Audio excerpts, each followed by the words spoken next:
गंज जाळली, ह्यांनी ह्याची गंज जाळली म्हणून दुसऱ्या दिवशी शेजाऱ्याने त्याचा कोटा जाळून टाकला. अपकाराचं उत्तर अपकार आहे. किंवा एखाद्याच्या टू व्हीलरची हवा सोडली तर त्यानं लक्ष ठेवून दुसऱ्या दिवशी शेजाऱ्याच्या फोर व्हीलरची हवा सोडली. अपकाराचं उत्तर अपकार आहे. आणि जे चौथी गोष्ट आहे की उपकाराचं उत्तर अपकार आहे, ही असे सुद्धा काही लोक आहेत की त्यांच्यावरती उपकार केल्यानंतर सुद्धा त्याचं उत्तर ते अपकाराने देतात. ही तिसरी गोष्ट. एकदा भरपूर पाऊस झाला जंगलामध्ये आणि त्या पावसामध्ये अतिशय भरपूर पाऊस जोराचा झाल्यामुळे थोडासा गारवाही सुटला आणि उंदराची काही पिलं त्या पावसामुळे त्या थंडीमुळे कुडकुडत होती. एका पक्षाने ते पाहिले की उंदराची पिल्लं त्या ठिकाणी थंडीमुळे कुडकुडत आहेत, पावसात भिजतायत. त्या पक्षाला त्याची दया आली आणि त्यांनी विचार केला की आपण खऱ्या अर्थानं या उंदरांचा जीव वाचवला पाहिजे, कारण ही जर उंदीर अशीच राहिली रात्रभर तर ह्या उंदरांचा मृत्यू झाल्याशिवाय राहणार नाही. त्यामुळं पक्षी झाडावरून खाली आला आणि ज्या ठिकाणी ती उंदरांची पिलं होती त्याला आपल्या पंखाखाली घेतलं. रात्रभर आपल्या पंखांची ऊब त्या उंदरांच्या पिलांना दिली आणि ज्यावेळी सकाळ झाली, ऊन पडलं, थंडी कमी झाली, पाऊस कमी झाला, अशा वेळी त्याने आपल्या पंखातून त्या उंदराच्या पिलांना बाजूला काढलं आणि ती उंदरांची पिलं त्या ठिकाणी निघून गेली. उंदरांची पिलं निघून गेल्यानंतर त्या पक्षाने उडण्याचा प्रयत्न केला आणि ज्यावेळेस पक्षी उडण्याचा प्रयत्न करत होता त्याला अजिबात उडता आलं नाही, कारण रात्रभर त्या उंदराच्या पिलांनी त्या पक्षाच्या पंखाच्या उडीमध्ये त्या पक्षाचे पंखच कुरकुरून खाऊन टाकले. त्या पक्षाने वास्तविक पाहता उंदरावरती उपकार केला होता, परंतु त्या उपकाराचं उत्तर उंदरांनी अपकाराने दिलं. त्यामुळे हा तिसरा वर्ग आहे समाजामध्ये की जो उपकाराचं उत्तर सुद्धा अपकाराने देतो. आणि चौथा आणि महत्वाचा वर्ग की अपकाराचं उत्तर सुद्धा हे लोक उपकाराने देतात. एका नदीमध्ये एक साधू महाराज स्नानासाठी जातात आणि गेल्यानंतर त्यांच्या लक्षात येतं की त्या नदीमध्ये एक विंचू बुडतोय, त्या पाण्यामध्ये विंचू बुडतोय. साधू महात्मे असल्यामुळे त्यांना त्या जीवाचा कळवळ आला आणि त्यांनी असं त्या स्वतःच्या हातामध्ये विंचवाला उचललं आणि काठावरती आणून सोडलं. त्या विंचवाला हातामध्ये घेतल्यापासून काठावरती आणेपर्यंत 4 ते 5 वेळा त्या विंचवाने त्या साधू महाराजांच्या हाताला डंक मारले. साधू महाराजांनी सगळं सहन केलं, त्याला काठावरती सोडलं आणि पुन्हा स्नानासाठी पाण्यात आले. आल्याबरोबर त्यांच्या लक्षात आलं की विंचू पुन्हा पाण्यामध्ये आलाय आणि पुन्हा प्रत्येक वेळी विंचू उडत होता, प्रत्येक वेळी साधू महाराज वाचवत होते, प्रत्येक वेळी साधू महाराजांच्या हाताला तो डंक मारतच होता. हा बराच वेळ प्रकार पाहिल्यानंतर एका वाटसरूने साधू महाराजांना विचारलं की तुम्ही असं का करताय?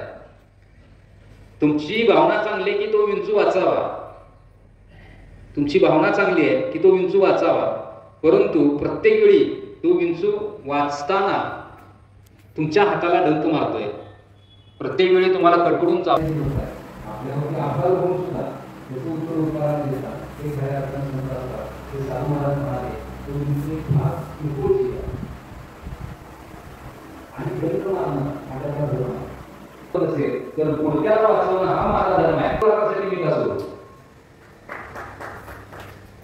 त्यामुळं खऱ्या अर्थानं अपकाराचं उत्तर उपकाराने देणारे जे असतात तेच संत असतात आणि आपल्या आयुष्यामध्ये अशा संतांची भेट होणं हा काळ जगद्गुरु तुकाराम महाराजांनी धन्यतेचा सांगितलाय.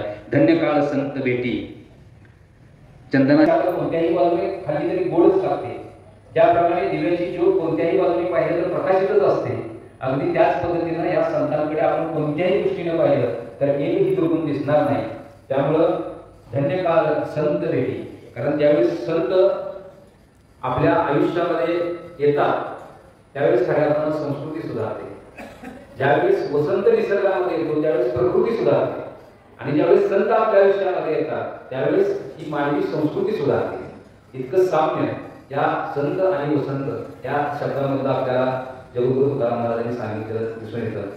या संतांचं आपल्या आयुष्यामध्ये येणं आणि त्याची संगत आपल्याला घडणं हे खूप महत्वाचं आहे. कारण कोणतीही गोष्ट ही संगतीवर अवलंबून आहे. आपण सहज बोलत म्हणतो अमुक अमक्याचा मुलगा खूप छान होता, खूप सुंदर होता, अतिशय चांगला होता, परंतु अमुक अमक्याच्या संगतीमध्ये आला आणि तो आता पूर्ण बिघडला. त्याला कारण काय? संगत. आणि असेच एक उलट सुद्धा आपल्याला ऐकायला मिळतं की अमुक अमका पोरगा पूर्ण वाया गेला होता, पूर्ण संपला होता, त्याच्याकडे काहीच राहिलं नव्हतं, पूर्णपणे वाया गेलेला, अमुक अमक्याच्या संगतीत आला आणि तो आता खूप सुधारला. त्याचं पण कारण काय? संगत. एखादा मुलगा बिघडला त्याचंही कारण संगतीत आहे, आणि एखादा माणूस सुधारला तरी त्याचं सुद्धा कारण संगतीत आहे. ज्याला संतांची संगत घडली त्याच्या आयुष्याचं सोनं झाल्याशिवाय राहत नाही. त्यामुळं ह्या कलियुगामध्ये संत भेट आणि संत संगत जरी दुर्मिळ असली तरी सुद्धा पांडुरंग परमेश्वराच्या कृपेनं ही संत भेट आणि संत संगत आपल्याला घडू शकते. खऱ्या अर्थाने संगतीचं महत्व काय?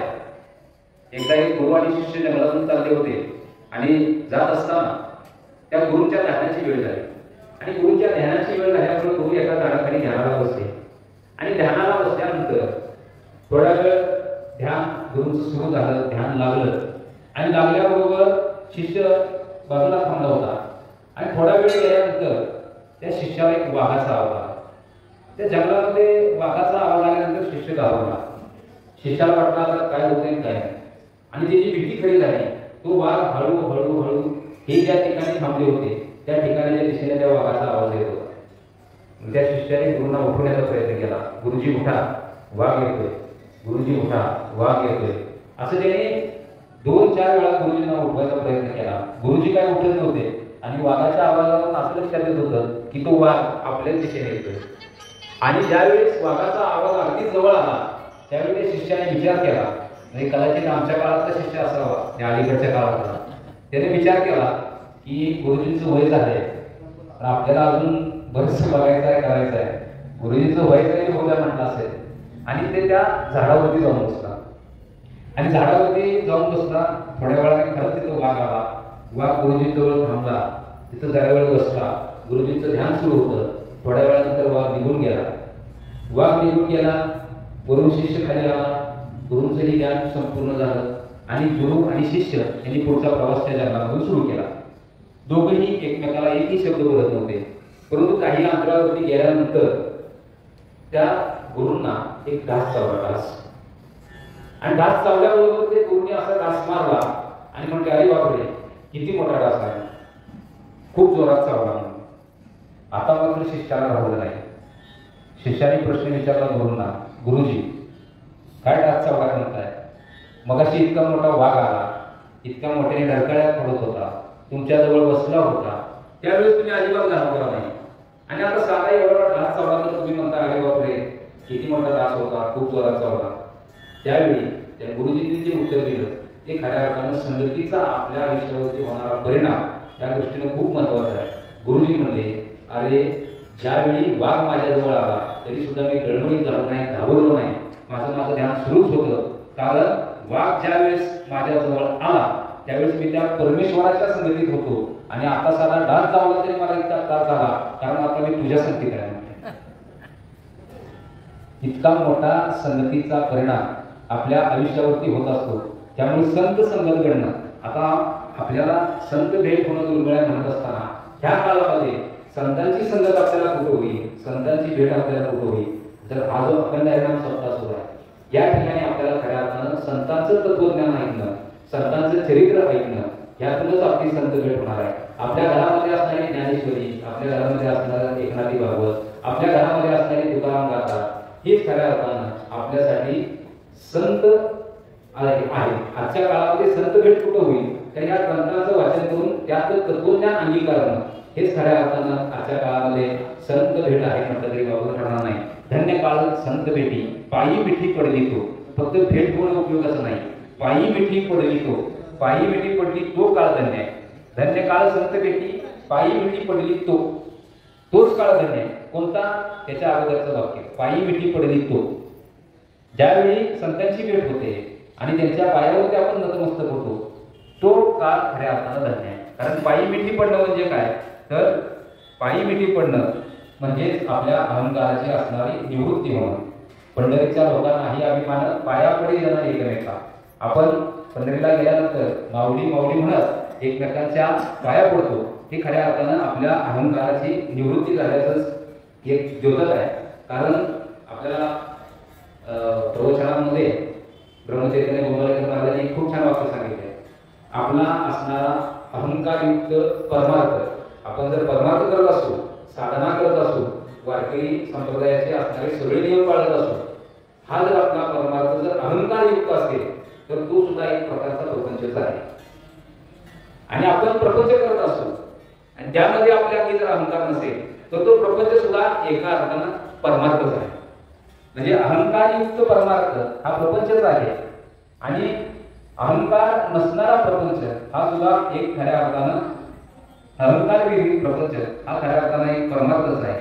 कारण ज्याला ज्ञान हवं आहे त्यानं सदैव नम्र असणं गरजेचं आहे. विद्या विनयन शोभते, आपल्याला संस्कृत सुभाषित आहे, विद्या विनयन शोभते. त्याच्याजवळ विनम्रता आहे त्यालाच खऱ्या अर्थानं ज्ञान प्राप्ती होत असते. आपण रामायणामध्ये ऐकलेलं आहे, ज्यावेळेस रावण धारातीर्थी पडला आणि प्रभू श्रीरामचंद्रांनी लक्ष्मणाला आदेश दिला की तो फार ज्ञानी आहे आणि अशा असणाऱ्या ज्ञानी माणसाकडून तू जरा मार्गदर्शन घे, असं म्हणून लक्ष्मण गयाला ज्यावेळेस रावणाकडे पाठवलं. एक तर लक्ष्मणाला प्रचंड राग होता रावणाविषयी. त्यांनी प्रभू श्रीरामचंद्रांना बोलून दाखवलं की तो आपला शत्रू आहे, त्याच्याकडून कशाची ज्ञान प्राप्ती होणार आहे आणि तो आता धारातीर्थी पडलेला आहे. त्यावेळेस प्रभू श्रीरामचंद्रांची आज्ञा म्हणून लक्ष्मण गया त्या ठिकाणी गेले आणि गेल्यानंतर लगेच माघारी आले. आल्याबरोबर म्हणजे मी तुम्हाला म्हटलं होतं ना त्यांच्याकडे जायला नको, ते ज्ञान वगैरे आपल्याला काही देत नसतात, ते आपले शत्रू आहेत. प्रभू श्रीरामचंद्र विचारलं काय झालं, नाही मी त्याला जाऊन विचारलं की मला असं असं प्रभू श्रीरामचंद्रांचा आदेश आहे, मला काहीतरी ज्ञान द्या. त्यावेळेस ते मला काहीच बोलले नाही. त्यावेळेस प्रभू श्रीरामचंद्रांनी विचारलं तू नेमकं जाऊन कुठं उभा होता. त्यावेळी लक्ष्मणबाईंनी सांगितलं की धारातीर्थी पडलेले त्यांना कदाचित ऐकू येत नाही म्हणून मी त्यांच्या कानाजवळ जाऊन त्यांना बोलत होतो.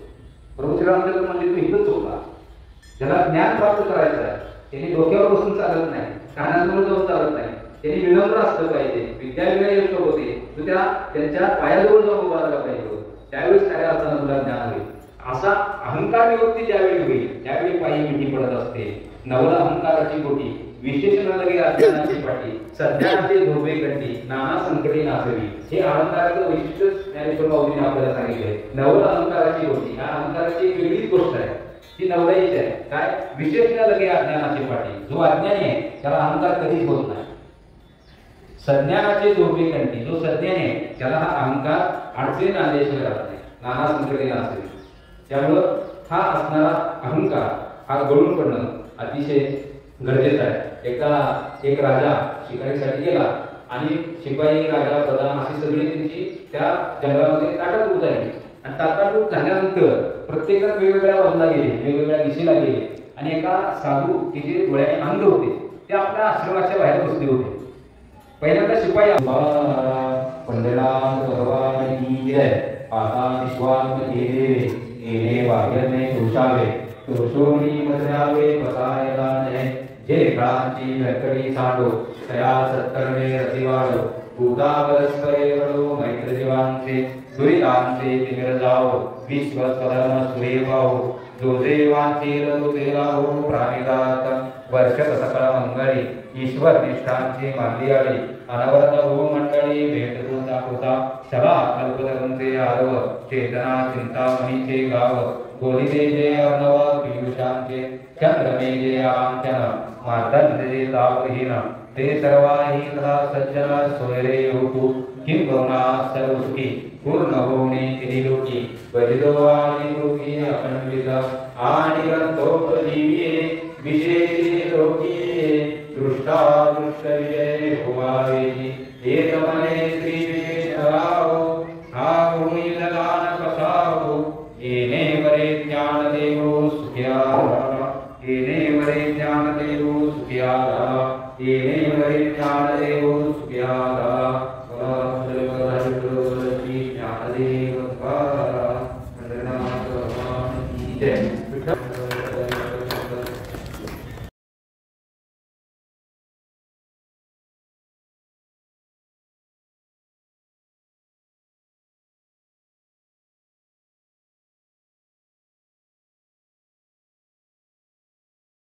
चांग भले रे चांग भले सिद्धनाथाचे चांग भले चांग भले रे चांग भले सिद्धनाथाचे चांग भले चांग भले रे चांग भले सिद्धनाथाचे चांग भले चांग भले रे चांग भले सिद्धनाथाचे चांग भले सिद्धनाथाचे चांग भले सिद्धनाथाचे चांग भले सिद्धनाथाचे चांग भले सिद्धनाथाचे चांग भले चांग भले रे चांग भले सिद्धनाथाचे चांग भले चांग भले रे चांग भले सिद्धनाथाचे चांग भले चांग भले रे चांग भले सिद्धनाथाचे चांग भले चांग भले रे चांग भले सिद्धनाथाचे चांग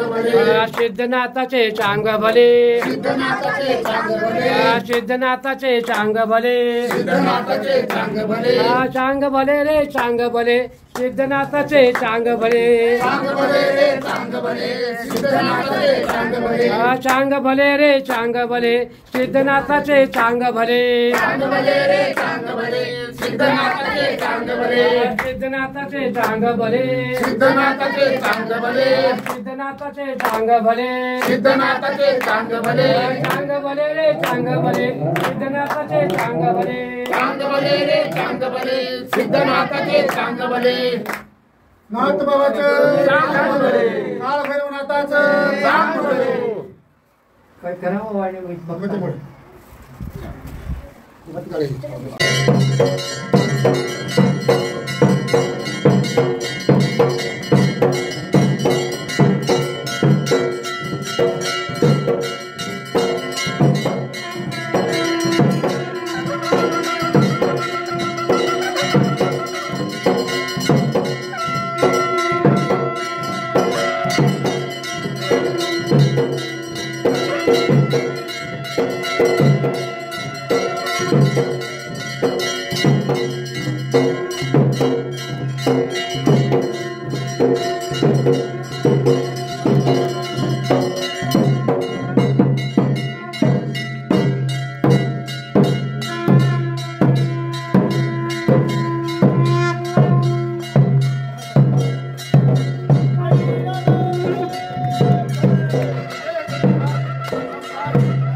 Krishna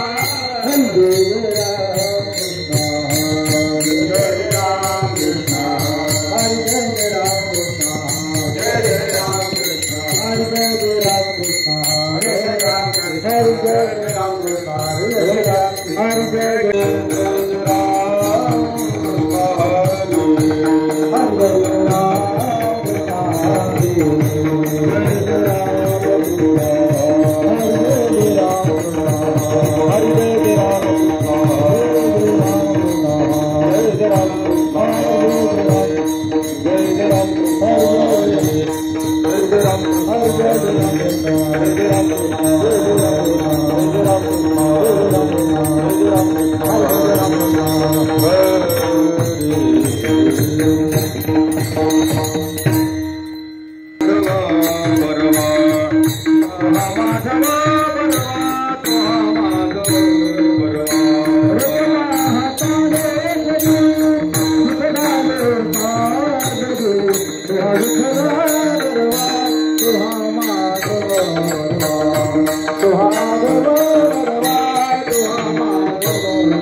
एकनाथ महाराजांचा ज्ञानोबरायांच्या ज्ञानेश्वरीची महती सांगणारा ज्ञानोबरायांची महती सांगणारा अभंग इथला अभंगाचा आहे.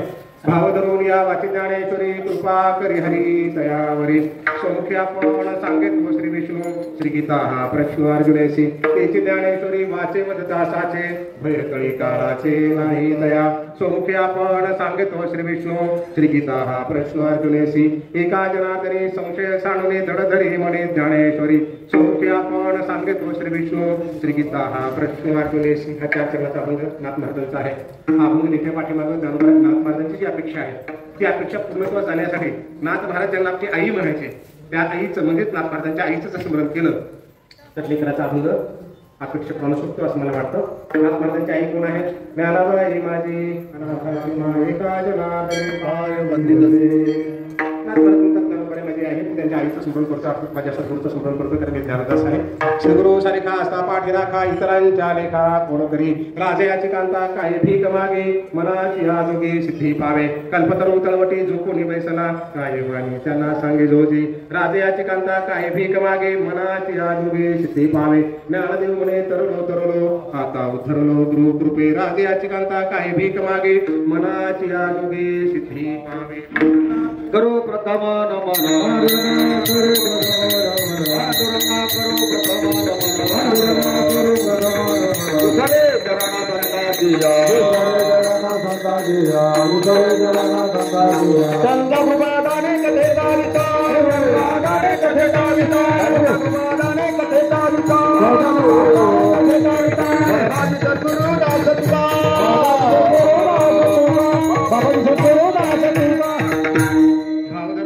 ज्ञानेश्वरी कृपा करी हरी दयावरी सौख्य आपण सांगितो श्री विष्णू श्री गीता प्रश्न अर्जुनेसी तेची ज्ञानेश्वरी वाचे वदतासाचे भयकळी काळाचे नाही दया एका जनार्दनी संशय सांडूने दडधरी म्हणे ज्ञानेश्वरी सौख्य आपण सांगितो श्री विष्णू श्री गीता. हा 4 चरणाचा अभंग आहे. आपल्या पोरांची परीक्षा झाली की पोरं घरी येऊन सांगतात आई पेपर फार सोपा गेला पप्पा पेपर फार सोपा गेला बाबा पेपर सोपा गेला आणि मार्क कमी पडतात. पेपर तर सोपा गेला होता मार्क लेकरांना का कमी पडले त्याचं कारण असं असतं प्रश्नपत्रिकेतला जो प्रश्न असतो ना तो बारीकीने वाचत नाही मोठं मोठं वाचतात त्याचे उत्तरं लिहितात आणि पेपर सोपा गेला असं म्हणतात. जर बारीकीने वाचत असतं ना तर त्या प्रश्नपत्रिकेतला काना मात्रा प्रश्नातला काना मात्रा उकार किंवा अथवा परंतु व असं काहीतरी कळलं असतं आणि त्याच्यामुळे काय झालं असतं उत्तर आणखी चांगल्या प्रकारे लिहिता आलं असतं. चांगलं लिहिलं असतं तर कदाचित 4 ते 5 मार्क झाले असतं पण असं होत नाही. मोठं मोठं वाचतात उत्तर लिहितात आणि पेपर सोपा गेला होता. मी उदाहरण का सांगितलं उदाहरण एवढ्यासाठी सांगितलं की बऱ्याच वेळेस कीर्तनामध्ये काय होतं 2 तासाचं कीर्तन असतं 4 चरणाचा अभंग असतो 5 चरणाचा अभंग असतो 15-20 मिनिटं गायनात जातात 10-5 मिनिटं तुमचं कौतुक करण्यात जातात 10-5 मिनिटं उशिरा होतं सुरू कीर्तन 40-45 मिनिटं शिल्लक होतात आणि महाराज म्हणतात त्यात उरलेले 2 चरण पुढच्या वेळेस म्हणजे पुढच्या सप्ताहात बुकिंग आताच करून टाका. तसं नाही कारण 365 दिवसाचा अभ्यास करून जर तुमच्या लेकराला 2च तासात सोडावा लागतो आणि तुमची लेकर जर असं म्हटली की उरलेलं पुढच्या वेळेस परीक्षेमध्ये तर त्याला नापास होईल. अर्थात आपला 1.5 तास उरला 1.5 तासामध्ये आपण शब्द आणि शब्दपणात भावच का ठरायलाच का सांगितला शब्द आणि शब्द प्रश्नपत्रिकेतला प्रश्न सोडवण्यासाठी आपण शब्द आणि शब्द मग गायला विचारायला गेले ते कमी प्रमाण द्यायचे दिलेले प्रमाण सरळ द्यायचे. मी 2च अटीवर कुठल्याही कीर्तनाला जात असतो दिलेल्या वेळेवर सुरू करायला पाहिजे कारण एकही मिनिट पुढे घेताना मला तो सहन होत नाही का होत नाही कारण आपल्याला वेळेचं महत्व कळत आणि दुसरं काय कमी बस तिसरा आमचा विषय नसतो. भाव धरून या वाची ज्ञानेश्वरी कृपा करी हरी दयावरी. शांतीप्रमाणात नाथ महाराज असं म्हणाले भाव धरून जर ज्ञानेश्वरी वाचलास तर तुझ्या हरी कृपा करते. काय म्हणाले प्रश्न पडू दे बरं का आपल्या लेकरांना तुमच्या मनात प्रश्न पडू द्या शंका निर्माण होऊ द्या म्हणजे उत्तर चांगली मिळतात आपल्याला. काय म्हणाले नाथ महाराज ज्ञानेश्वरी भाव धरून वाचला असता हरी कृपा करते. हरीचा ज्ञानेश्वरचा काय संबंध आहे? माझ्या दृष्टिकोनातून हरीचा आणि ज्ञानेश्वरीचा कुठेही संबंध नाही पण नाथ महाराज म्हणाले की ज्ञानेश्वरी जर भाव धरून वाचला तर हरी कृपा करतील. माझी ही शंका आपण मनात ठेवा. नाथ महाराज चुकीचं बोलू शकत नाही एक संसारिक माणूस आहे मला थोड्या मर्यादा असल्यामुळे मला हा प्रश्न पडलाय की नाथ महाराजांनी काय म्हणायला पाहिजे होतं भाव धरून या वाचे ज्ञानेश्वरी कृपा करे ज्ञानोबाराय. ज्ञानोबारायने कृपा करायला म्हणायला पाहिजे होतं कारण ज्ञानेश्वरी ज्ञानोबारायांची आहे पण नाथ महाराज हरी म्हणाले. हरी हा प्रश्न आपण मनात ठेवा शंका मनात ठेवा दुसऱ्या चरणामध्ये गेल्यानंतर आपल्याचे उत्तर पाहणार. नाथ महाराज चुकीचं सांगू शकत नाहीत माझी शंका आपण मनात ठेवा बरोबर आहे ना. हरी कृपा करून म्हणण्याच्या काय म्हणायला पाहिजे होतं ज्ञानोबारा कृपा करून म्हणायला पाहिजे तर ही शंका आपली आहे. भाव धरून भाव ठरायला सांगितला. पहिल्या चरणामध्ये भाव शब्द कळला की उरलेलं चरण सोपं आहे. आपण ज्ञानेश्वरी वाचला असता हरी कृपा करते तेवढाच त्याचा अर्थ आहे. पण भाव हा शब्द कळला. भाव म्हणजे काय? भाव म्हणजे श्रद्धा भाव म्हणजे भक्ती भाव म्हणजे प्रेम भाव म्हणजे आपुलकी. ज्ञानेश्वरी वाचायचे ना श्रद्धेनं वाच आपुलकीनं वाच प्रेमाने वाच भाव धरून वाच.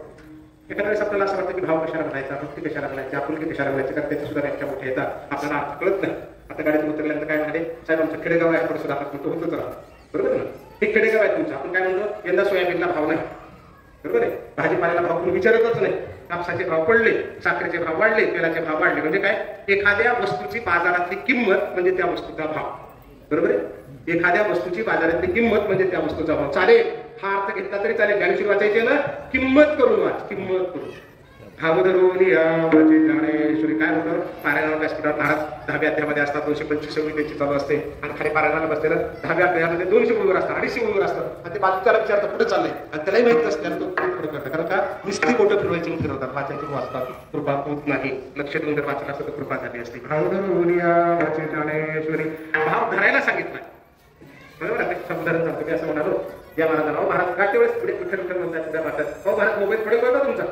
त्यांच्या खिशामध्ये मोबाईल आहे. बरोबर आहे? पुढे मारत असताना मोबाईल पडू शकतो, पडत असतो त्याला धरावा लागतो. मी असं म्हणत, हो महाराज तुमचा मोबाईल पडेल. तुम्ही सगळे हसता का? त्यांच्या खिशात मोबाईल तुम्ही पडणार काय?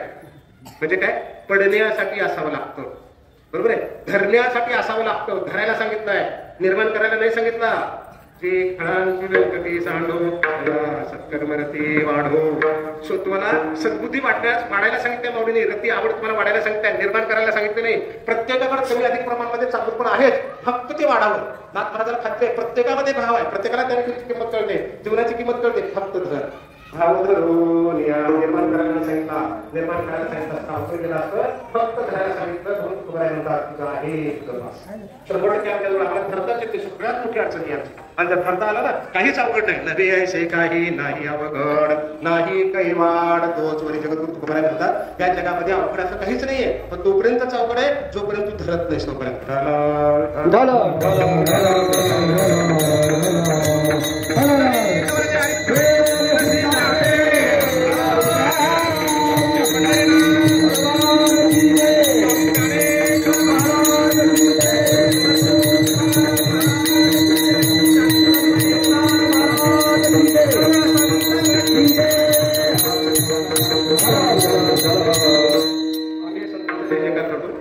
स्थानिक संत वगैरे असतात, आम्हाला माहित नसतात. आपण जय जयकार करतो. मला म्हणजे आमच्या मोठ्या माणसाने तर कीर्तनात बोलूच नाही. त्याच्याबद्दल फार अवघड आपण काय तोंडावर बोलू केली प्राला झाला पिस्ताना मी तुम्हाला सांगत नाही. बेडकाच्या पोटाला ते संतांच्या अभंग त्यांची वचन आहेत. आपल्या लेकरांना सुद्धा बोलू देऊ नका, आपल्या लेकरांना सुद्धा बोलू नका. कारण तुमची लेकरं जर कीर्तनातून बोलू लागलं तर त्याचा पाप पाय बापाला पुणे तुमच्यापासून जवळ आहे. 5-6 महिन्याखाली एका मुलापण अपघात झाला, लहान मुलापण अपघात झाला. शिक्षा कोणाला झाली? बापाला झाली, आई बापाला शिक्षा झाली. बरोबर आहे? जर आमचा कायदा जर शिक्षा माय बापाला करतो अल्पवयीन असेल, तर आमचा अध्यात्माचा कायदा त्याच्यापेक्षा फार भयानक आणि कठीण आहे.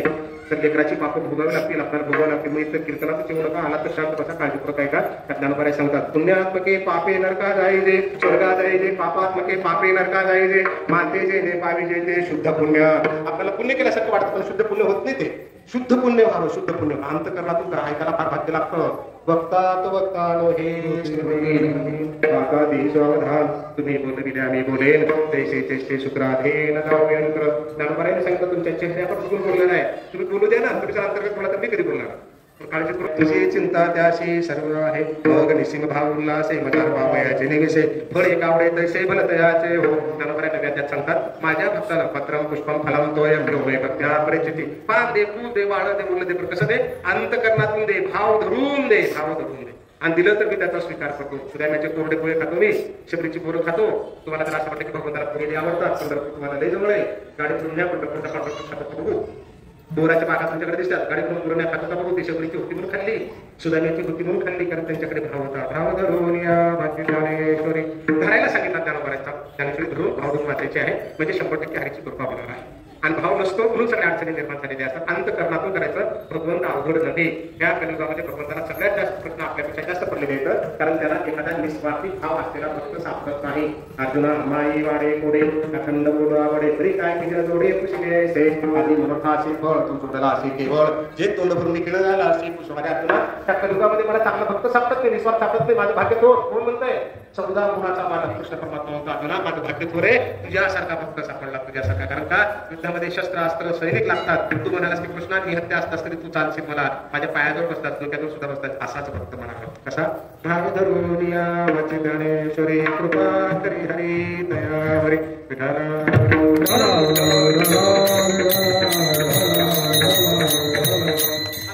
पहिल्या चरणामध्ये भावाचं महत्व तुम्हाला सांगतो. माता भगिनी भरपूर संख्येने मोठे येतात, त्यांना विचारतो, छोटासा प्रश्न विचारतो, म्हणजे भावाचं महत्व किती बघ. तुमच्याकडे हळदी कुंकाचा कार्यक्रम चालू, तुमच्याकडे हळदी कुंकाचा कार्य असतो ना आपल्याकडे. एखादी महिला 20 लाखाच्या गाडीत बसून आली, 25-30 तोळे सोनं अंगावर आहे. तुमचा हळदी कुंकाचा कार्यक्रम तुमच्या घरामध्ये चालू आहे. एखादी महिला एखादी मॅडम 20 लाखाच्या गाडीत बसून आली, 25-30 तोळे अंगावर सोनं आहे, पण कपाळाला कुंकूच नाही. हळदी कुंकाचा कार्यक्रम चालू आहे. काय वाटतं तुम्हाला? काय म्हणतात तुम्ही? हो मॅडम बसा ना, आमचा कार्यक्रम झाला, आलेच तुम्ही म्हणता बसा. हळदी कुंका द्या. नाही बरोबर पटलं. आणि एखाद्या वेळी फाटक्या वस्त्रावर आली पण कपाळाला कुंकू आहे, हळदी कुंकाचा कार्यक्रम चालू, काय म्हणणार तुम्ही?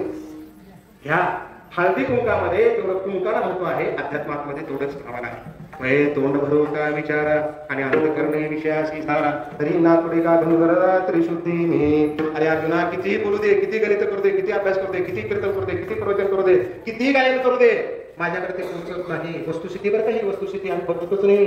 फार अवघडे खावच नसतो. हरिपाठ चालू असतो घरामध्ये, पाठ झाल्यानंतर 5 मिनिटात हरिपाठ चालतो. हरिमुखे म्हणा, हरिमुखे म्हणा. हे दरवाजावर कुत्रा वाटतं बघ बरं. विष्णुवेद जपा व्यक्त त्याचे पोराचा डबा नाही भरला, जपा तपा कर्मा हरिविन दर्शन अजून ऑप्शन नाही वाटतं. हे म्हणजे 5 मिनिटाच्या हरिपाठामध्ये 4 दाखवू पडा कसा बंद पडा. आम्हाला माझ्यासारखा कीर्तनकार कोणी नाही. बघा ना तुमचं एवढं छान कीर्तन, एवढं गायन, एवढा मर्दम चांगला, एवढा विनेकरी चांगला, एवढा संयोजक भारी. ज्या दिवशी आम्हाला वाटलं की माझ्यासारखा गायनाचार्य कोणी नाही, माझ्यासारखा कीर्तनकार कोणी नाही, माझ्यासारखा कथाकार नाही, मृदंगाचार्य, त्याचे 100% समजा की तुम्हाला काहीच येत नाही. एक जाणीव करी ते सिनेने, अखिले मन मिरवे ते जीवने, आम्ही झालवायचे जोडणे तो काहीच नव्हे. कुणाचे शब्द आहेत हे? ज्ञानोबांचे शब्द आहेत. स्वामी म्हणाले, ज्या दिवशी तुला असं वाटलं की मला सगळं येतं, त्याची 100% समज तुला काही येते का? करिता तापसाची कडसणी करून जवळा ठेवीची सुरपाणी, तोही अभिमानी सांडून पाय माथा वाहे. अरे ते महादेवाने माझ्या पायातून निघाली, गंगावर डोक्यावर घेतली गंगा, लक्ष्मीना पथ्थर पण टाकून दिलं, माझी पाय मला पात्र झाली, तेव्हा माझी कृपा तिच्यावर झाली. म्हणजे काय? लहानपण देगा देवा मुली साखरेचा देवा मनोर तोर संपरा सांडीचे वित्पत्ती अग्निशे जय जगा धापुटी होईचे ते जवळी माझे. मोठे पण टाकून द्या, जे काही तुम्हाला अंग मिळाले त्याची कृपा आहे. सगळ्याला गायन करता येत नाही, सगळ्याला कीर्तन करता येत नाही, ऐकता पण येत नाही सगळ्यांना. ही गंमत आहे बरं का, वस्तुस्थिती आहे. पण जी अंग दिले ना ही त्याची कृपा समजा बावली तुमच्यामुळे झाला, मंडळला तुझ्यामुळे झालं. 100% कृपा करेल. एवढे सुख आहेत त्याला बरं आहे. बरं म्हणतात ना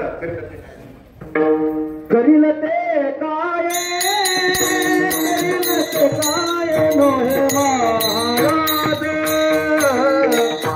करील ते काय, करील ते काय नोहे महाराज,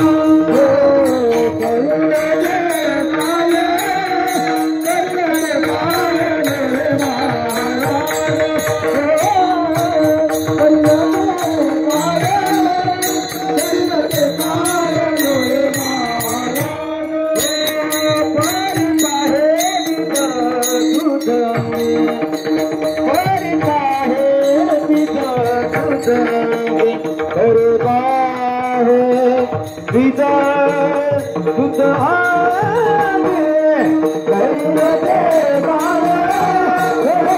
नोहे महाराज, फक्त तुमचा भाव लागतो. अंतकरणातून द्या भगवंता, अंतकरणातून द्या भगवंता. दुसरं काही लागत नाही. वाचायचे ना, अंतकरणातून वाचा, किंमत करून वाचा, भाव धरून वाचा.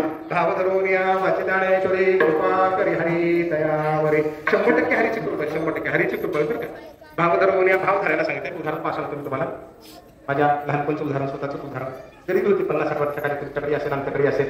एखादा श्रीमंत माणूस मला की 2 बैलगाड्या असायची का, बैलगाडी असायची, याच्या श्रीमंती काही नव्हती. आमच्या घरात पण गरीबी होती, पण मी घरातला सगळ्यात मोठा होतो. आणि माझ्या वडिलांनी एक नियम केला होता. काय नियम केला होता? मी स्नान करून ज्ञानेश्वरी वाचल्याशिवाय जेवायचं नाही. आम्ही 5-6 भावंड होतो. वस्तुस्थिती सांगतो, जे घडलं तर तुम्हाला सांगतो. 5-6 भावंड होतो. लाल भडक फायबरच्या भाकरी रात्री खाली पोटात भूक लागायची, हात पडायची, आणि दुसरी सगळी आरती करून उरलेली असते की भावंड घेऊन खायचे. कारण मी स्नान करेपर्यंत ते मुक्त व्हायचे. माझा अजिबात ज्ञानेश्वरीमध्ये भाव नव्हता. तर बापाच्या भीती कुठे ज्ञानेश्वरी वाचायचो, भीत वाचायचं मध्ये जायचं. कारण माझं सगळं लक्ष, माझा सगळा भाव, माझं सगळं प्रेम त्या जोडीतल्या भाकरीवर. बरोबर. त्यावरती ते सत्य करा होतं. एक दिवशी आजोबा आले, आठी एकदम चौकटी माहिती ना तुम्हाला, त्या चौकटीवर बसते. मला म्हणाले, स्नान करून जे ज्ञानेश्वरी वाचायला जात होते, मला आठवलं बाबाने. मला काय म्हणाले, अरे बाळा, काय चटणीवर भाकर असेल ते खा आणि मग ज्ञानेश्वरी वाच. मी तुम्हाला सांगतो, आज मला 10 लाखाची लॉटरी लागली तरी आनंद वाटणार नाही. पण तेव्हा आजोबाने भाकर खा मला एवढा आनंद वाटला, मी पटकन स्वयंपाकरूमकडे वळलो. माझे वडील तिथे उभे होते. वडील म्हणाले, नाही असं कुठे जमतं का, अगोदर ज्ञानेश्वरी वाच मग जेवायचं. नामीला जर गाडी तिकडे परत फिरलो मध्ये.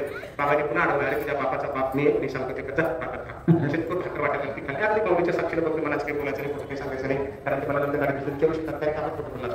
माझा भाव सांगतो जगाच्या पलीकडे पावले तरी तर ते काय हे म्हणतात कल्पनेच्या बाहेर आहेत, कल्पनेच्या बाहेर संतांनी त्यामाराचं जे जे शब्द सांगितले शब्द नाही अक्षर एक एक अक्षर नारायणाच्या बाबतीत आहे ऐशी श्रीमुखोनी अक्षरे नव्हती ना जवळ एक सरे विद्येचे अंधारे जाऊची लागे अक्षरे नव्हती देखा ब्रह्म साम्राज्य दीपिका अर्जुनाला विचित्कळिका उजळा दिला श्रीकृष्ण एक एक अक्षर घेतलं ज्ञानोबरायांच्या मुखातून फुटलेलं एक एक अक्षर प्रमाण नाही सगळं प्रमाण त्यांनी सांगितलं त्यांची कृपा आहे.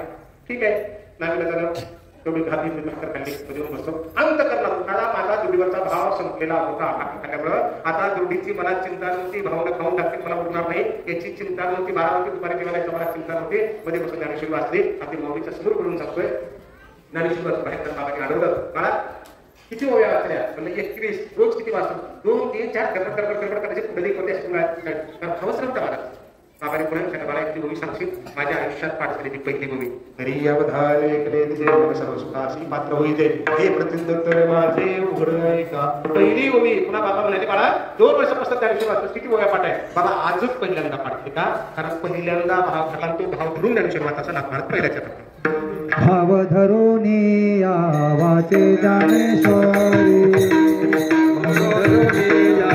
वाचे ज्ञानेश्वरी कृपा करी हरी तयावरी कृपा करी हरी तयावरी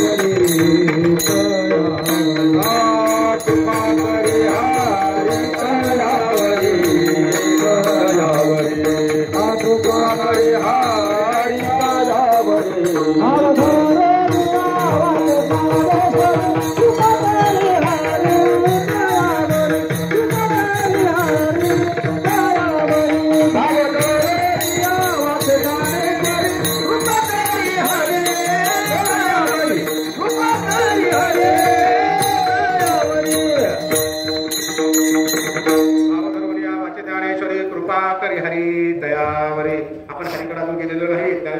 संबंध हे माझा वाक्य कायम आहे ही शंका कायम आहे आपण फक्त भाव धरायला कसा भाव लागतो श्रीमद रामायण महाभारत आपल्याकडे समोर आणि आपण टीव्हीवर पाहिला महाभारतामध्ये पाहिलं कृष्ण परमात्मा शांती प्रस्ताव करून गेले दुर्योधन काय म्हणाला कृष्ण आमच्या राजवाड्यात थांब कामाला पंचपक्वान्न जेवायला आमच्याकडे थांब कृष्णाने स्पष्ट उत्तर दिलं दुर्योधना माणसाने परक्याचं आणलं दुसऱ्याचं आणलं फक्त 2च परिस्थितीमध्ये खाऊ 2च पहिली परिस्थिती काय जर आपल्याला कुठलंच मिळत नसेल तर ह्या देहाचा गौरव भाग आहे त्याचं मिळत त्याचं खावं कारण ह्या देहाचं गौरव बरोबर आहे मला मिळू शकतं दुसरीकडं त्याच्यामुळे मी तुझ्याकडचं खाणार नाही दुर्योधनाच्या दुसरी काय परिस्थिती आहे दुसरी परिस्थिती ही की जर समोरच्याचा भाव आपल्यावर असेल प्रेम असेल तरच त्याचं खावं अन्यथा खाऊ नये तुझा भाव माझ्यावर नाही त्याच्यामुळे मी तुझं खाणार नाही असं स्पष्ट करून कृष्ण परमात्मा विदुराच्या घरी गेले विदुर पत्नी घरी होत्या विदुर महाराज घरात नव्हते 14 गुणाचा मानक घरला आला वेळ लागला त्या बाईला वेळ कुठं बसून कृष्णाला काय करू कारण रात्रंदिवस कृष्ण कृष्ण कृष्ण भावच होता आणि हा साक्षात परमात्मा 14 गुणाचा मालक आहे कृष्ण कसा मागा बाळपणी येणे श्रीपती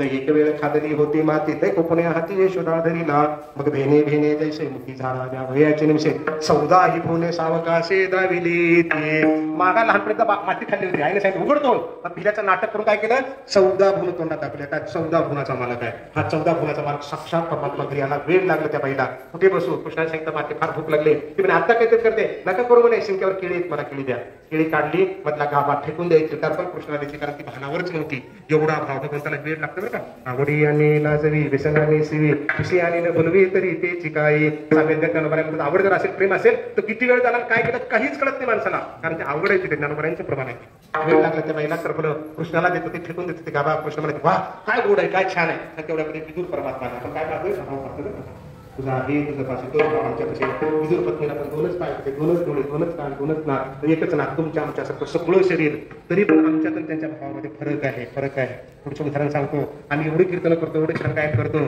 काय होतं जप तप कर्म हरिवेन धर्म एवढे कीर्तन गायला करून सुद्धा पदरात पडते का कारण वेळ काय सगळं देशदेनी अवघीच उपाधे जप त्या परमानंदे म्हणून आहे रात्रंदिवस जपतो रामकृष्ण तरी पदरात काय म्हटलं अनंत वाचाळ रणती वरण त्या कैसा तयार पावे अरे किती करता तुला माझा तुला संबंधच नाही भक्ती ही मी देतो तुम्हाला सूर्योदय झाल्या सूर्याची पावादनव्या शिवी माती मी आता नवया मी जिहेतो सूर्य निघाला तर बॅटरी करत नाही आपण सूर्यामुळेच करतो तसं माझ्या कृपेमुळेच तुला भक्ती मिळते भगवंताला भक्ती मागावी दुसरं काही मागू नये काहीच मागू नये बाई आणि काही ये के बरी ये प्रतीची शेत शेतोरी जे मागे आहे शेषी ऋषीश्वरी सांगितले तुते ते या सांगितल्याचे साचपण आता देखत असे माझे अंतकरण जे कृपा केली आपण म्हणून देवा. आज म्हणतो देवा सगळ्यांनी सांगितलं माईनं बापानं ऋषीने सांगितलं व्यासाने सांगितलं हा देव आम्हाला कळले नाही पण आज का कळला कारण तुझी कृपा झाली म्हणून कळला. जवळी आहे परी भेटेना जवळ सुद्धा कळत नव्हता कृष्णाने जेव्हा कृपा केली तेव्हा अर्जुनाला कळलं की हा देव आहे. लक्षात आलं का की वस्तुस्थिती आहे एवढी सक्ती करून कुठे चालली पाण्यामध्ये एवढं पुण्य कुठे चाललं का आनंद मिळत नाही का आपल्याला सुटला पाहत नाही. मी पण कळत नकळत माझं ऐकलं पाहिजे मी असं झालं फलाना झाला कसं कीर्तन झालं विस्तार झालं सगळं पाण्यात चाललं जब मैं था तर हरी नाही हरी है मै नाही. संत कबीरांनी सांगितलं जोपर्यंत तुझ्यामध्ये मी पण किंचित जरी असेल ना किंचित जरी विषाचा रेशू घेतल्या वैभव सोसो मग निभ्रांत करीना शू विकासे किंचित सुईच्या टोक्यात जर विष घेतला ना तुझं खाल्लेलं सगळं पंचपक्वान बेस्ट तुला मृत्यूच मिळू शकते म्हणून विषच नको मी पणाचा अहंकार नवल अहंकाराची गोटी विशेष अज्ञानाचे पाठी सज्ञानाचे झोंबे कंठी नाना संकटी नाचवे. अहंकार हा मोठ्या लोकांनाच त्रास देतो सामान्याला त्रास देत नाही. माझ्यासारख्या कीर्तनकारला काय ना चरला प्रतंगा चरला तुमचा सप्ताह करणारा यांनाच त्रास देतो तो मी केलं मी होतं म्हणून झालं गेलं पाण्यात सगळं घेतच नाही स्वीकारतच नाही. लक्ष्मीला स्वीकारलं नाही ते बाकीच काय खरं असो. आपण विदुर पत्नीचं उदाहरण पाहतो तर बोलो कृष्ण परमात्मा आनंदाने खात होते गावात फेकत होता. विदुर महाराज आले अगं काय करतेस आता भानावर आली आता भाव कमी झाला. आता काय केलं गाभा दिला आणि टर्पल फेकलं गाभा फेकताना कृष्ण म्हणाले माते त्या टर्पला जो गोडवा होता ह्या काठ्यामध्ये नाही. कसा फेक रही बुदे केले के बुदे म्हणजे गाभा फेक रही बुदे केले के विदुरानी देती है छिलके छिलके म्हणजे टर्पल. भगवान नहीं देखते रुखे सुखे वो तो है भाव के ही भुके विठला.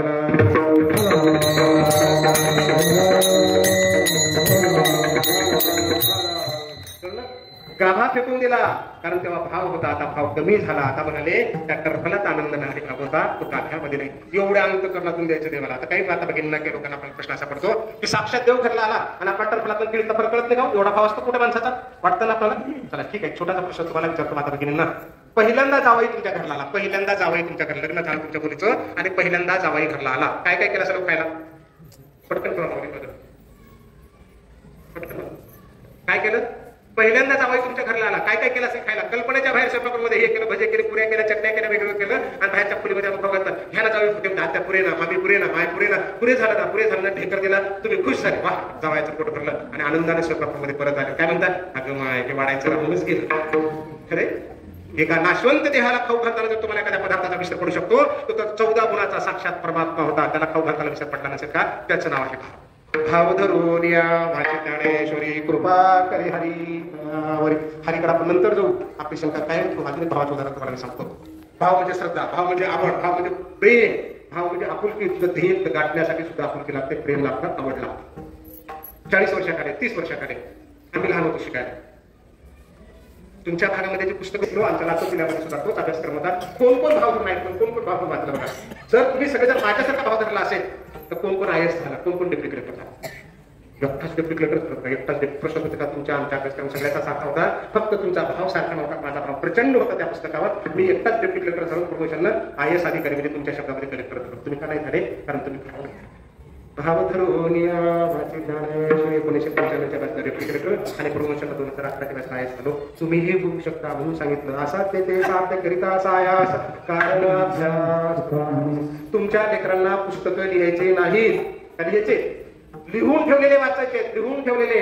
समजा सगळी पुस्तकं एकत्र केली 600 पानाचं पुस्तक करू आपण 600 पानं बरोबर आहे. 365 मध्ये 65 सुट्ट्या 2 टाकले 300 दिवस झाले फक्त 2च पानं बंद भाव वाचणार 2च पानं रोज 300 पानं 600 पानं. काय बोली भाव वाचला तर 100% हरीची कृपा होईल. म्हणजे काय तुला जे गाठायचं ते गाठशील काय त्या पुस्तकामध्ये त्याचं पुस्तक म्हणजे ज्ञानेश्वरी भाव धरून वाचायचं काय त्याच्या पुस्तकामध्ये त्या 600 पानाच्या पुस्तकामध्ये इंजिनियर आहे डॉक्टर आहे कलेक्टर आहे PS आहे तहसीलदार आहे त्याला जे व्हायचं ते त्या पुस्तकात त्याला प्रश्नपत्रिकात त्याच्यातूनच पडणार बरोबर आहे. फक्त भाव धरून या माझी ज्ञानेश्वरी. 2 एकरमध्ये प्रेम करून केला असता 20 लाख उत्पन्न काढशील नाही काही नाही पावसात पडला नाही गाजागोजाच वाटलं बैलच नाही ट्रॅक्टरच नाही तर 20 एकरमध्ये 2 लाख सुद्धा निघणार कारण तुझा भावच नाही. त्या भगवंताला मोठे पण नाही लागत हो. त्या चोकोबाऱ्याच्या झोपडी जाऊन भात खातो तो उरलेला उष्टा खातो त्यांच्या गालावर मारला तर याचा गाल फुगतो त्याला लागत नाही. फक्त भाव लागतो भगवंताला. भावे न देव तुम्हाला सांगितलं भारी प्रमाणात सगळे अंतकरणातून करायचं अंतकरणातून. सिंह भावला प्रमाण तुम्हाला सांगितलं पान देव पूर्वी अर्जुना अंतकरणातून दे मी त्याचा स्वीकार मला तसं काही लागत नाही. ज्यात मी पण आला मी 100% तुला टाकून देतो. कीर्तन करता करता लोक सुद्धा म्हणतात काही सांभाळत नाही. इकडे तो म्हणतो आपण अभंगाने तो करायचा मागे पुढे उभा आहे सांभाळीत आलिया घात निवाला वया सांभाळतो म्हणतात का नाही सांभाळलं अंतकाळी तैसा संकटाची वेळी हरिहरा सांभाळी अंतर्बाह्य आतून बाहेरून स्वीकारतो पण कुणाला त्याच्यावर निस्सीम भाव पुणे प्रेम करणारे माणसं अंतकरणातून करा जे जमून ते करा अंतकरणातून करा भाव धरून या ज्ञानेश्वरी कृपा करी हरी तयावरी विठ्ठल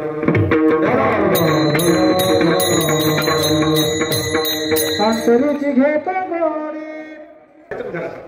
आता देवीचा उत्सव झाला 2-3 महिन्याकडे बरोबर.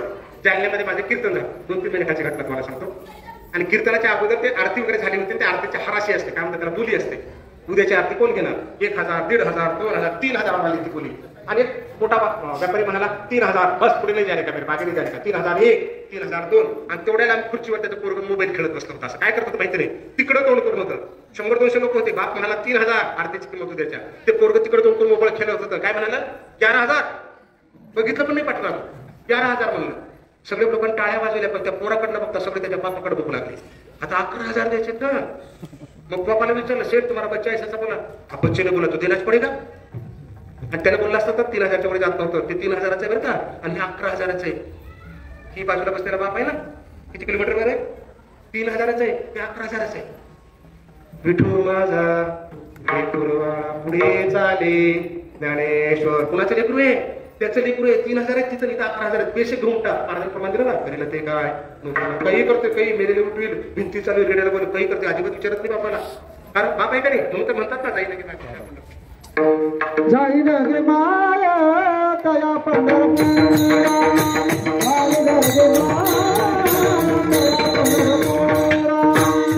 जाईन गे माये तया पंढरपुरा जाईन गे माये तया पंढरपुरा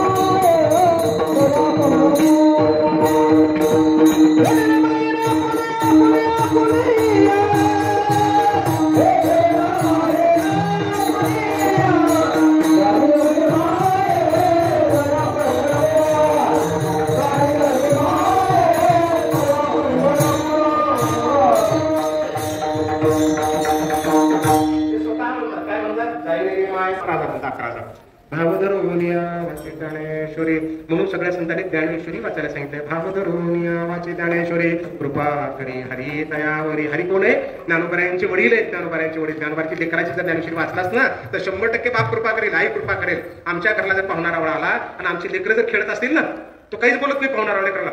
तुम्हाला विचारतो साहेब कुठे गेले शेठ कुठे गेले काहीतरी विचारतो मला कुठे गेले. लेकरं खेळतात लेकराला काहीच बोलत नाही. तो आपल्याला आनंद वाटतो का नाही. पण दुसरा एखादा आला आणि तुमच्या लेकराला विचारलं काय बाळा तुझं नाव कोणत्या प्रकारला बेटा गणित येतं का किती मार्क पडले तुला काय व्हायचं पुढे वा वा फार हुशार. आता 100% आनंद वाटतो बघा आपल्याला 100% आनंद. लेकरांचं कौतुक केल्यानंतर मग महाराज काय म्हणाले हरीचं लेकरू आहे त्या लेकराची ज्ञानेश्वरी वाचलास की बाप कृपा केल्याशिवाय राहत नाही. बाप कृपा करणारच आहे. आणि पुत्रे मी सर्व गुणी जिनावाही बापा शिराणे तरी ते सारंग पाणी फळाले पुत्राचे सहस्त्र अपराध. काय म्हणतात बाबू 11व्या अध्यायामध्ये अजून सांगतो की माझे अपराध 15 की जरी झाले आघात तरी पिता साहे निर्बंध तैसे साही जोजी. लेकरूही त्यांचं म्हणून विठू माझा लेकरूला पाहिलं कुणी खांद्यावर बसते कुणी हात धरले आणि हात बी धरत नाही बापाचा खांद्यावर बी बसत नाही कापडात बी बसत नाही. सगळ्यात पुढे पळतो कारण हे सगळं पक्क आहे त्यांना गरजच नाही कुणाची. सगळ्यात पुढे पुढे चाले ज्ञानेश्वरी एकमेव लेकरू असे की सगळ्यात पुढे पळतोय बाकी सगळे काकत बसते हाताला धरले पाय बसते यांना गरजच नाही त्याची. त्यांची ज्ञानेश्वरी वाचल्यानंतर बाप कृपा केल्याशिवाय राहत नाही. भाव धरून ज्ञानेश्वरी कृपा करी हरी तयावरी. सांगण्याचा सारांश असा आहे की आपल्या वाट्याला कुठलंही कर्म आपला संसार ज्ञानेश्वरी भाव धरून करा. लग्नामध्ये फेरा मारताना ब्राह्मण सांगतो धरा हाताला 7 फेरा हाताला धरून मारतो 7 बरोबर आहे ना. हाताला धरून आणि शेजारच्या लेकरांना 80% मार्क पडले. त्याच्या बापानं कॉपी दिला असेल ते पोरगं लेच्यापर्यंत त्याच्या भाईने मदत केली असेल म्हणून त्याला 80 पडले. माझ्या लेकरांना रात्रंदिवस अभ्यास केला 4 ट्युशन लावले रात्रभर जागलो तरी 60% पडले. कितीही गोंधळ तुम्ही घातला तर तुमच्या लेकराचे 60%चे 61% होत नाहीत आणि त्याचे 80%चे 79% होत नाही. त्याचं नाव आहे प्रयत्न करूनही ज्याच्यामध्ये बदल करता येत नाही त्याला 100% स्वीकारायचं. केविले आनंदे दर्शिचे चित्ती असू द्यावे समाधान. मित्रांनो, अशी ती ज्ञानेश्वरी आहे. जर समजा तुमचे 40 वर्ष वय झाले, 45 झाले, आता परीक्षा देऊ शकत नाही, तर गुपचूप शेती करायची, गुपचूप रोजगार करायचा. नाही राव, मला नोकरी लागली नाही, तसं सोबतच्या माणसाला लागली, मी असं केलं असं. आता किती गोंधळ खातात, आता नोकरी लागणार नाही. गुपचूप सुरू करायचं काम, आनंदाने करायचं. हे व्हिडिओ यानंतर याचं नाव आहे भाव धरणं. एखाद्यानं विचारलं की तुम्ही कसे आहात, आनंदाने सांगायचं. आपण काय म्हणतो, नाही आता काय खरं आहे बाबा, कसे आहात? आमचं उत्तर काय असतं, काय खरं नाही, पोरं बिघडले, आजी कशा आहेत? नाही सुना ऐकत नाहीत, अजिबात नाही. आपण जैसे भावे देवे तैसेची करावे. मुक्ताबाई म्हणतात, फक्त देव तथास्तु म्हणत असतो, तथास्तु म्हणून काय म्हणायचं, मस्त आहे, छान आहे, चांगलं आहे म्हणायचं. भगवंताची कृपा ही हा भाव धरायचा. ज्या माणसाला स्वतःवर प्रेम करता येतं तोच माणूस दुसऱ्यावर प्रेम करू शकतो. ज्याला स्वतःवर प्रेम करता येत नाही तो दुसऱ्यावर प्रेम करू शकत नाही. भाव म्हणजे प्रेम. प्रेम स्वतःवर करायचं, आधी केले मग सांगितले, आपल्यापासून सुरुवात करायची. चेहरे असं हलके फुलके हसत मस्त ठेवायचं, भाव धरायचा. भाव धरून या माझे ज्ञानेश्वरी कृपा करी हरी दयावरी. का बरं? कारण स्वतःच्या मुखातून सांगितले.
श्री विष्णू श्री गीता हा प्रश्न अर्जुने श्रीनाथ महाराजांनी गंमतच केली बघा. दुसऱ्या चरणात काय म्हणाले, पहिल्या चरणात म्हणाले भाव ज्ञानेश्वरी वाचला असता हरी कृपा करे.